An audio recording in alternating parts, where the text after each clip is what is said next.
Hello. आज की class में हम सर्कुलेटरी सिस्टम के बारे में बात कर रहे हैं। सर्कुलेटरी सिस्टम में भी हम पर्टिकुलर टॉपिक्स के बारे में बात करेंगे, जैसे कि इलेक्ट्रोकार्डियोग्राम है, कार्डियक आउटपुट है, human blood and blood pressure. Okay, first of all हम स्टार्ट करते हैं इलेक्ट्रोकार्डियोग्राम से, जिसे हम ईसीजी बोलते हैं। आप में से अगर कोई हेल्थ चेकअप के लिए गया होगा या फिर हार्ट चेकअप के लिए भी गया होगा तो उनको ना ईसीजी सजेस्ट करते हैं डॉक्टर, राइट। अब ईसीजी एग्जैक्टली होता क्या है? ईसीजी के बेसिस पे ना हम अपने हार्ट की इलेक्ट्रिकल एक्टिविटी को मेज़र करते हैं। एक इलेक्ट्रोकार्डियोग्राफ मशीन होती है, इसके अंदर एक ग्राफ बनता है जिससे हमें अपनी हार्ट की इलेक्ट्रिकल एक्टिविटी के बारे में पता चलता है। ओके, प्रोसीजर क्या होता है कि इसमें ना इलेक्ट्रोड्स को प्लेस किया जाता है अपने हार्ट की जो स्किन होती है उसके अपोजिट साइड्स में। अब इलेक्ट्रिकल पोटेंशियल जनरेट किए जाएंगे और फिर इनके जो इलेक्ट्रिकल एक्टिविटी कंडक्ट होगी या फिर इलेक्ट्रिकल एक्टिविटी जो रेगुलेट होगी, प्रोड्यूस होगी, उसको हम क्या करते हैं, रिकॉर्ड कर लेते हैं। उसके बेसिस पे ये ग्राफ बनता है। अगर इसमें कोई अबनॉर्मलिटीज़ वगैरह होती हैं तो वो हमें क्लियरिटी पता चल जाती हैं। अगर कोई अबनॉर्मलिटीज़ डायग्नोस हुई है तो हम क्या करते हैं, आर्टिफिशियल पेस मेकर लगवाए जाते हैं, जिसमें क्या किया जाता है, बैटरी ऑपरेटेड इंस्ट्रूमेंट होता है एक आर्टिफिशियल पेस मेकर जो इम्पल्स इनिशिएट कर देता है और हार्ट बीट को ट्रिगर करती है। और ये किससे कनेक्ट किए जाते हैं? जो हमारे लेफ्ट एट्रियम में एसए नोड और एवी नोड प्रेजेंट होते हैं। एसए नोड और एवी नोड बेसिकली एक पैच होता है टिश्यू लाइक, जो हमने कार्डियक साइकिल में डिस्कस किया था, उनसे क्या करवा दिया जाता है, कनेक्ट करवा दिया जाता है।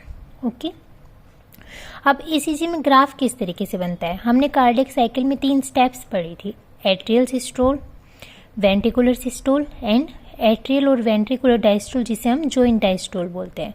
अगर किसी को रिलेट नहीं कर पा रहे हैं तो इससे जो लास्ट हमारी जो वीडियो थी वो थी हमारी कार्डियक साइकिल पे, तो आप पहले वो वीडियो देख लीजिए, उसके बाद में आप अच्छे से रिलेट कर पाओगे। ओके, एट्रियल जो सिस्टोल होता है उसका जो टाइम पीरियड होता है 0.1 सेकेंड होता है, वेंट्रिकुलर का हमारा 0.3 सेकेंड होता है, एट्रियल और वेंट्रिकुलर डायस्टोल का होता है हमारा 0.4 सेकेंड। ये जो ग्राफ बनता है पी वेव, ये जो एक वेव जा रही है इसको हम बोलते हैं पी वेव, जो रिप्रेजेंट करती है एट्रियल सिस्टोल को। दैट मीन्स एट्रियल्स का कॉन्ट्रैक्शन होना, ठीक है। क्यूआरएस वेंट्रिकुलर सिस्टोल का, दैट मीन्स वेंट्रिकल्स का कॉन्ट्रैक्शन होना। एट्रियल और वेंट्रिकुलर डायस्टोल में क्या होती हैं, चारों चैम्बर्स क्या होते हैं, रेस्ट स्टेज में होते हैं, जो होता है 0.4 सेकेंड के लिए। ओके, देन फिर हमारा टॉपिक आता है कार्डियक आउटपुट। कार्डियक आउटपुट होता क्या है, जो वॉल्यूम इजेक्ट की जाती है, volume of blood ejected from ventricular systole in 1 minute, वो क्या होती है, हमारी कार्डियक आउटपुट। अब कार्डियक आउटपुट का फॉर्मूला क्या होता है, stroke volume into rate of heart beat. Stroke volume क्या होता है, amount of blood pumped out by each ventricle during each beat, जो हमारा होता है 70 millilitre. Rate of heart beat हमें पता है कितनी होती है, 70 to 72 टाइम्स पर मिनट। इसको हमें कैलकुलेट करने पे जो हमारा कार्डियक आउटपुट होता है वो कितना मिलता है, 5 लीटर पर मिनट, राइट। अब ये जो कार्डियक आउटपुट है इसमें कुछ फिजियोलॉजिकल वेरिएशंस आ सकते हैं, जैसे कि एज के वेरिएशंस आ सकते हैं। एज की वजह से चिल्ड्रंस में क्या होता है, कार्डियक आउटपुट लेस होता है, दैट मीन्स इसकी जो वॉल्यूम होती है वो लेस होती है अडल्ट के कंपैरिजन में। जेंडर डिफरेंशिएशन आ सकता है, जैसे कि फीमेल्स के अंदर कार्डियक आउटपुट लेस होता है। बॉडी बिल्ड अगर ग्रेटर है, जैसे कि जो बॉडी बिल्डर पर्सनस होते हैं उनकी जो कार्डियक आउटपुट होगी वो ज़्यादा होगी, और जो नॉर्मल पर्सन उनकी कार्डियक आउटपुट कम होगी। डाययूरिनल, दैट मीन्स अर्ली मॉर्निंग पे हमारे क्या होती है, कार्डियक आउटपुट कम होती है, लेकिन फुल डे में फिर इंक्रीज हो जाती है। इन्वायरमेंट टेम्परेचर अगर ज़्यादा होगा तो कार्डियक आउटपुट भी इंक्रीज करेगी। मील्स की वजह से भी कुछ वेरिएशंस आ सकते हैं, जैसे कि ईटिंग के 1 घंटे बाद में हमारे जो कार्डियक आउटपुट होते हैं वो इंक्रीज कर जाते हैं।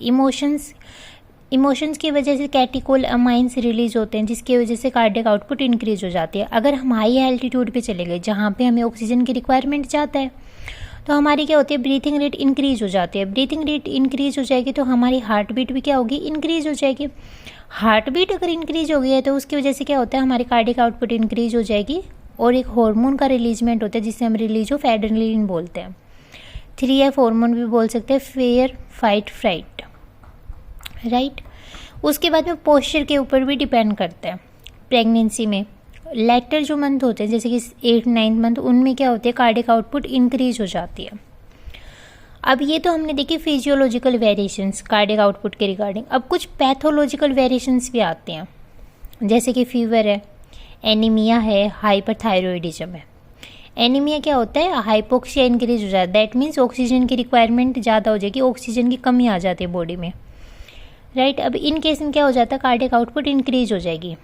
Hypothyroidism, BMR basal metabolic rate कम हो जाती है, इनकम्प्लीट हार्ट ब्लॉक हो जाता है, हेमरेज, ब्रेन हेमरेज अगर हो जाता है तो इस कंडीशन में क्या हो गया, कार्डियक आउटपुट कम हो जाएगी। फैक्टर्स जो कि कार्डियक आउटपुट को मेंटेन करके रखते हैं, फोर्स ऑफ कॉन्ट्रैक्शन जिसकी वजह से स्ट्रोक वॉल्यूम इंक्रीज होगी, कार्डियक आउटपुट इंक्रीज होगी, heart rate, peripheral resistance, right. उसके बाद हमारा नेक्स्ट टॉपिक आता है ह्यूमन ब्लड। अब ब्लड में हम 2 कंपार्टमेंट्स की स्टडी करते हैं, प्लाज्मा एंड ब्लड सेल्स। आपने देखा होगा कि जब भी हम ब्लड चेकअप के लिए जाते हैं तो डॉक्टर क्या करते हैं, हमारे सैंपल ले लेते हैं एक ट्यूब में, स्ट्रक्चर में। अब उस ट्यूब को जब सेंट्रीफ्यूज करवाते हैं तो एक ऊपर हमें क्या दिखता है कि ट्रांसपेरेंट पार्ट दिखाई देता है और नीचे कुछ थिकन पार्ट दिखाई देता है। अब ये जो ट्रांसपेरेंट पार्ट होता है ये क्या है, हमारा प्लाज्मा, एंड जो थिकन पार्ट है वो क्या होते हैं, हमारे फॉर्म्ड एलिमेंट्स। अब ये जो थिकन पार्ट होता है इसमें हमारे क्या क्या देखने को मिलता है, RBC, WBC and platelets.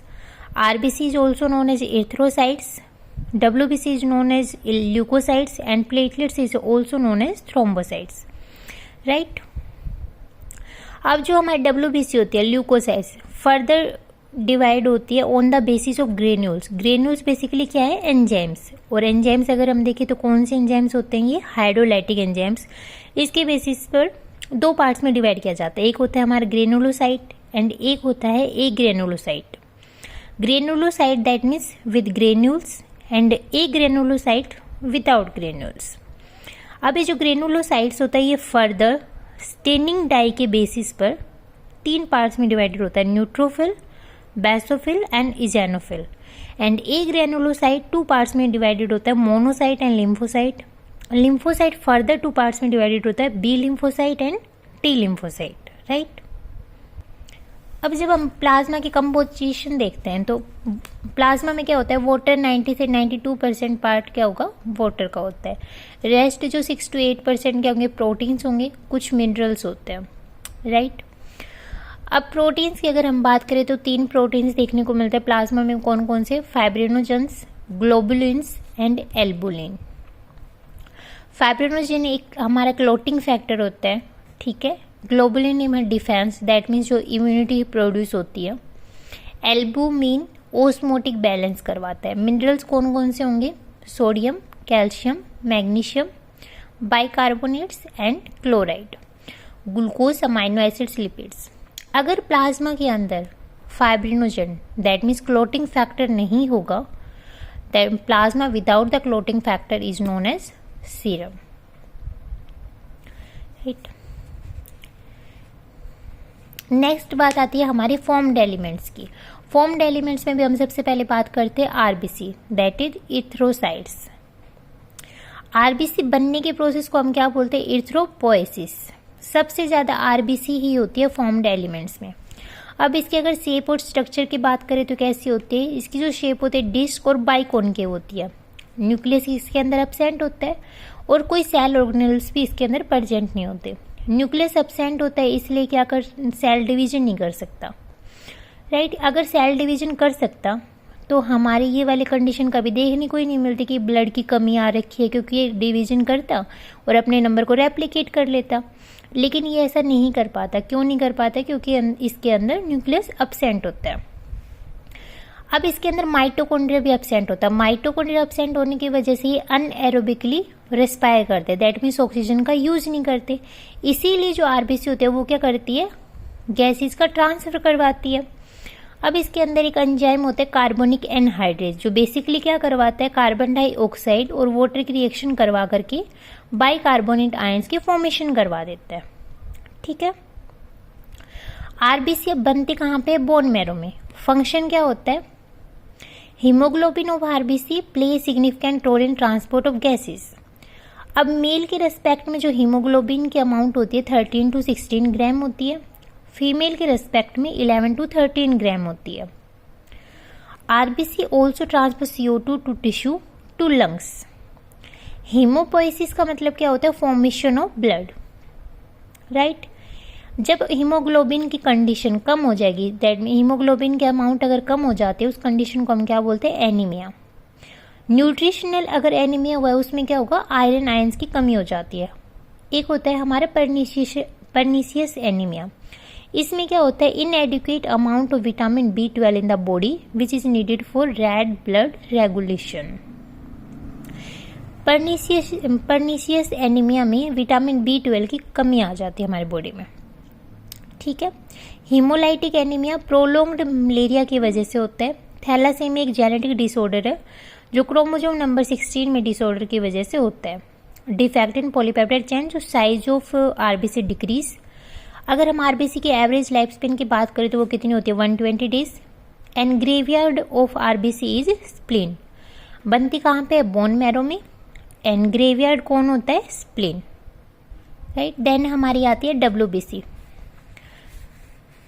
WBC को हम सोल्जर ऑफ बॉडी भी बोलते हैं। इसके अंदर हीमोग्लोबिन अब्सेंट होता है और कोई शेप नहीं होती है।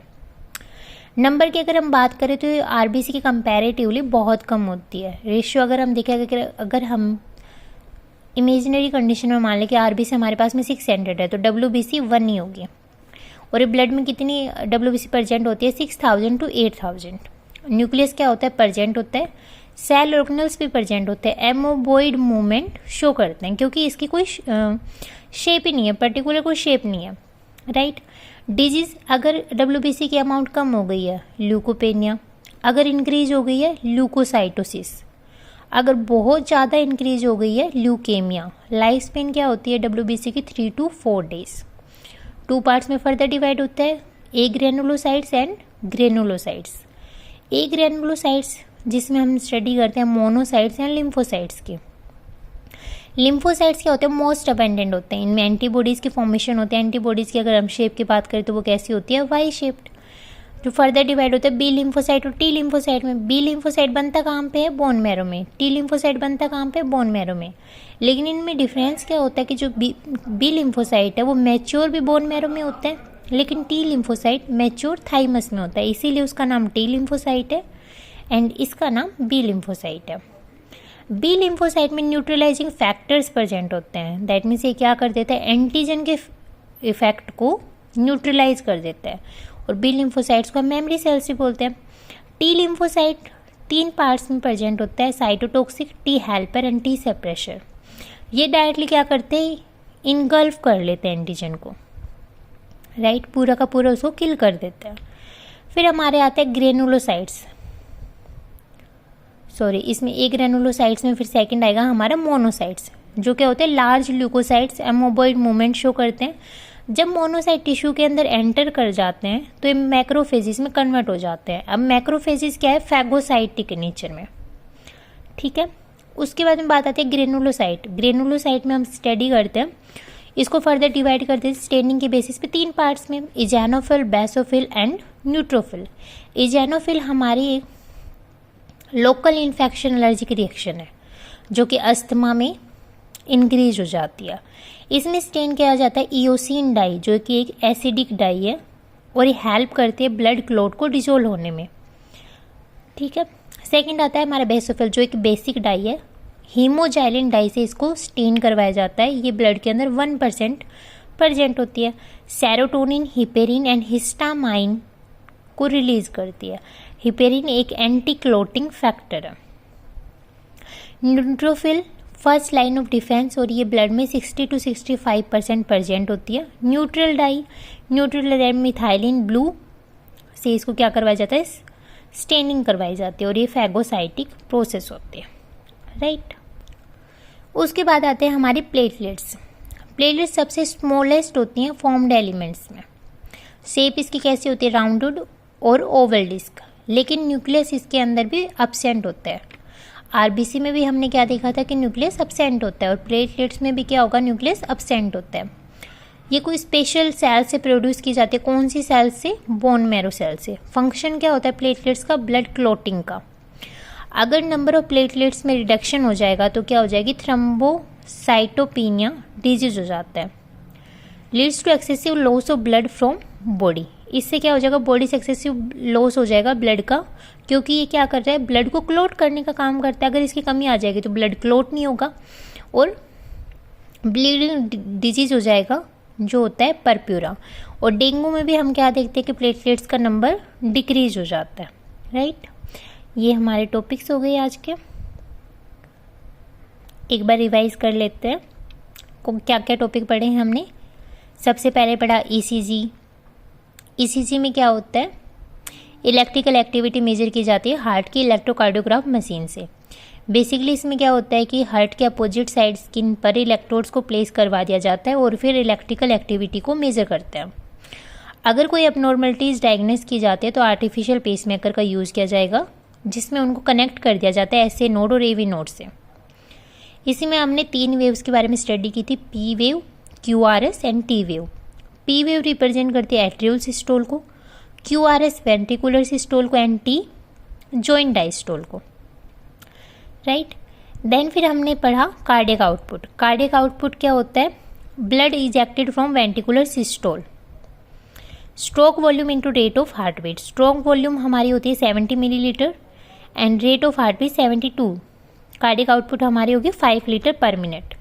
अब इसमें कुछ फिजियोलॉजिकल वेरिएशंस देखी थी हमने कार्डियक आउटपुट के, कुछ पैथोलॉजिकल देखी थी। Physiological variations that is age के हिसाब से भी कार्डियक आउटपुट इफेक्ट होता है। जैसे कि चाइल्ड में क्या होगा? कार्डियक आउटपुट कम होता है। जेंडर के बेसिस पर, बॉडी बिल्ड, डाईयूरिनल, जैसे कि अर्ली मॉर्निंग में क्या होगा? कार्डियक आउटपुट कम होगा, लेकिन बाद में क्या हो जाएगा? जैसे जैसे डे इंक्रीज होगा उस टाइम पे क्या हो जाएगा? कार्डियक आउटपुट इंक्रीज हो जाएगा। इन्वायरमेंट के बेसिस पे टेम्परेचर अगर इंक्रीज करेगा तो कार्डियक आउटपुट भी हमारा इंक्रीज होगा। पैथोलॉजिकल में हमने क्या देखा? जैसे कि फीवर की कंडीशन है, एनीमिया है, हाइपरथायरॉयडिज्म है, इन कंडीशन में क्या हो जाएगा? कार्डियक आउटपुट इंक्रीज हो जाएगा। Hypothyroidism, incomplete heart block, haemorrhage वाली शॉक वगैरह कंडीशन में क्या हो जाएगा? कार्डियक आउटपुट कम हो जाएगा। अब कुछ फैक्टर्स होते हैं जो कार्डियक आउटपुट को मेंटेन करके रखते हैं, जैसे कि force of contraction, heart rate, peripheral resistance, right.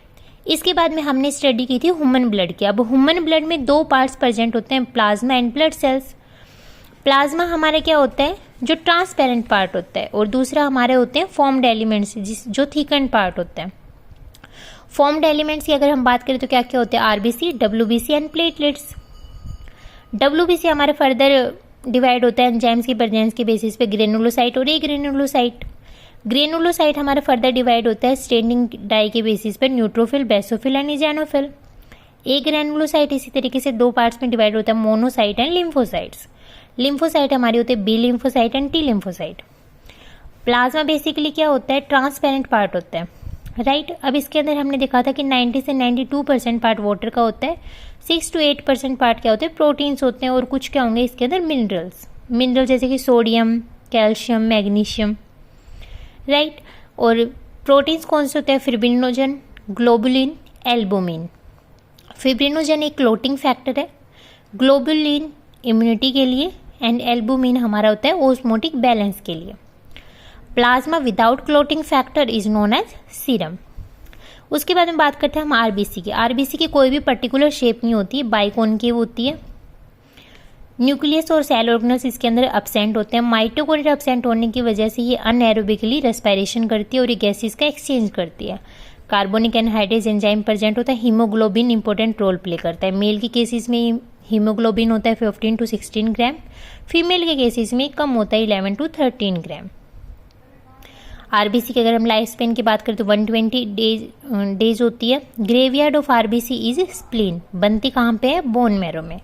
फिर आता है हमारा डब्ल्यूबीसी, ये कंपैरेटिवली नंबर में कम होती है।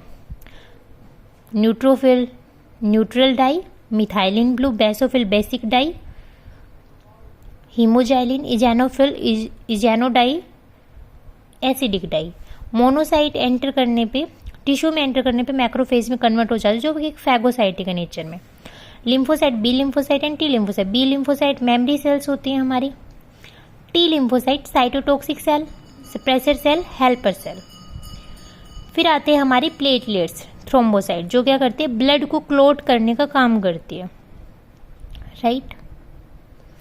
ये हो गया हमारा सर्कुलेशन। Okay, thank you.